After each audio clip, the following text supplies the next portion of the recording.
Hello friends, welcome to I exam B. I am Sushil Dagade, ex manager Reserve Bank of India. और ये video मैं इसलिए बना रहा हूँ क्योंकि पिछले 2-4 दिन में और पिछले लास्ट मंथ में जो कोई भी एग्ज़ाम्स हुए हैं, काफ़ी सारे स्टूडेंट्स ने मुझे ये कहा। और ये मतलब ज़्यादा एग्रीवेट हुआ अभी जो IBPS क्लर्क का जो एग्ज़ाम हुआ है 24 को। वहाँ पर आई थिंक थर्ड और फोर्थ शिफ्ट बहुत डिफिकल्ट थी। उसमें स्पेसिफिकली क्वांट एंड रीजनिंग के क्वेश्चन बहुत हाई लेवल के थे, यानी कि लोगों को नहीं लग रहा था कि ये क्लर्क्स का प्रीलिम एग्जाम है। और उसमें दूसरा भी एक ट्रेंड ऐसे मतलब दिख रहा है कि दो जो अलग अलग शिफ्ट है, मल्टीपल शिफ्ट में जो एग्जाम्स होते हैं वहाँ पर एक्चुअली क्या है ना, डिफिकल्टी लेवल 19-20 होनी चाहिए, थोड़ी कम थोड़ी ज़्यादा, लेकिन यहाँ पे ना ड्रास्टिक शिफ्ट हो रहा है। और कुछ लोग यहाँ पे कह सकते हैं कि सर इसका तो ध्यान ख्याल रखा जाता है, नॉर्मलाइजेशन हो जाता है। लेकिन देखो, नॉर्मलाइजेशन होगा वो सही बात है, लेकिन क्या है ना, जब हम एग्जाम देते हैं और जब बहुत डिफिकल्ट लेवल के क्वेश्चंस हमारे सामने आते हैं तो जो कॉन्फिडेंस है वो थोड़ा सा मतलब लोगों का लूज हो सकता है। और उसके वजह से फिर वो क्वेश्चन कम सॉल्व करेंगे, या उसको लगेगा यार पहली वाली शिफ्ट को मैंने देख लिया था यूट्यूब पे कि बहुत अच्छी आई थी, क्वेश्चन इजी आए थे और मुझे अभी नहीं आ रहा, यानी कि भी मेरी ही पढ़ाई में कुछ प्रॉब्लम है क्या नहीं है।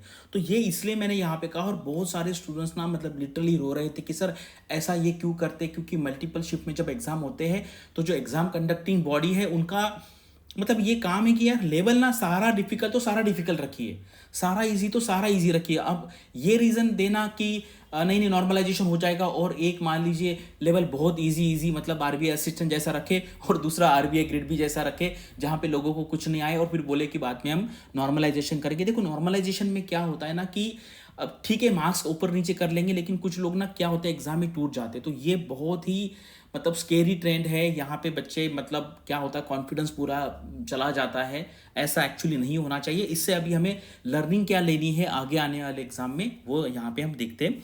तो चलो यहाँ पे वीडियो स्टार्ट करते हैं। तो देखो, अभी RRB क्लर्क का एग्जाम हुआ था 2-4 वीक पहले। आपको पता है यहाँ पे भी थोड़ा सा इस टाइप का ट्रेंड आया था कि शिफ्ट्स में, अलग अलग शिफ्ट में बहुत ज़्यादा वेरिएशन था डिफिकल्टी लेवल में।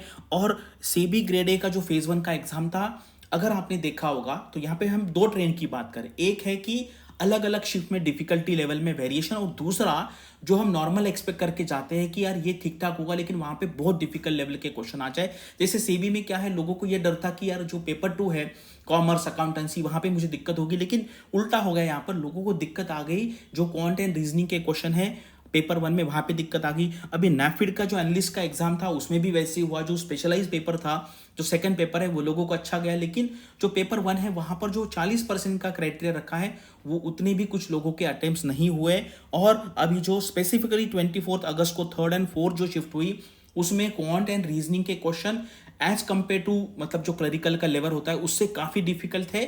और जो अलग अलग शिफ्ट थी उसमें भी बहुत ज़्यादा वेरिएशन थे। अगर आपने, क्योंकि ये मुझे 10-12 लोगों ने ऐसा मतलब फीडबैक दिया है, और कुछ टेलीग्राम चैनल्स में भी मैंने ये देखा है, तो अगर आपने ये एग्ज़ाम दिया होगा तो आप मुझे बताइए आपका क्या एक्सपीरियंस है। मतलब ऐसा नहीं होना चाहिए कि मैं कुछ अलग बोल रहा हूँ और रियलिटी में कुछ अलग हो रहा है। आप भी यहाँ पर कमेंट सेक्शन में लिखिए। और अभी आने वाली जो एग्ज़ाम्स है, नाबार्ड ग्रेड ए का हमारा फेज़ 1 एग्ज़ाम है, यहाँ पर ग्रेड ए का फेज़ 1 एग्ज़ाम है, IFSC ग्रेड ए का फेज़ 1 एग्ज़ाम है, NHB असिस्टेंट मैनेजर है, RBI ग्रेड बी फेज़ 1 है। तो यहाँ पर हमें क्या है कि जैसे शिफ्ट में आप कंपेयर बिल्कुल भी मत कीजिए, और जो प्रीवियस टाइम का जो लेवल था डिफिकल्टी लेवल, सिर्फ उसको ही देख के एग्जाम हॉल में मत एंटर कीजिए।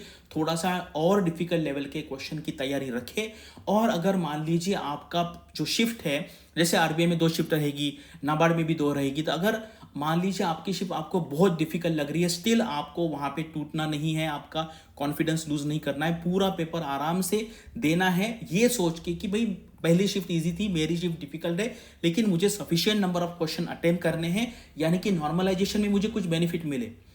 अदरवाइज एक शिफ्ट बहुत इजी हो गई, किसी ने 40 में से 30 अटेम्प्ट किए, और दूसरा इतना डिफिकल्ट हो कि भी 5-10 भी नहीं हुए, तो फिर इतना भी नॉर्मलाइजेशन में फर्क नहीं पड़ता है। करेक्ट। तो इसलिए ये दो जो चीज़ें हैं आपको इसका ख्याल रखना है कि दूसरे शिफ्ट का मतलब जो डिफिकल्टी लेवल है वो देख के हॉल में एंटर नहीं करना है। और बाकी जो नॉर्मल एग्जाम, जैसे मान लीजिए कोई क्लरिकल का एग्जाम होता है या PO का प्री होता है, उसमें जो डिफिकल्टी लेवल है उससे थोड़ा सा ज़्यादा डिफिकल्ट आएगा। इसकी तैयारी ऑलरेडी रख के हॉल में जाइए, अदरवाइज आपको वहाँ पे जाके शॉक लगेगा। तो ये ट्रेंड जो है मुझे लगता है आने वाले एग्जाम्स में भी दिख सकता है। लेकिन एटलीस्ट हम उसके लिए अगर रेडी रहेंगे तो ऑन द स्पॉट हमें ज़्यादा शॉक नहीं लगेगा।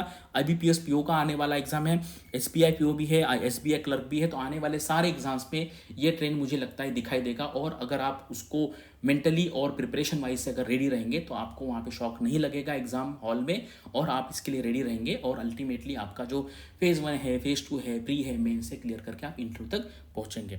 आपका क्या इस पे ओपिनियन है? अगर आपने खुद ये एग्जाम्स दिए हैं तो इसका आपका एक्सपीरियंस यहाँ पे कमेंट सेक्शन में शेयर कीजिए। Thanks for watching this video and all the best for your studies and upcoming examinations.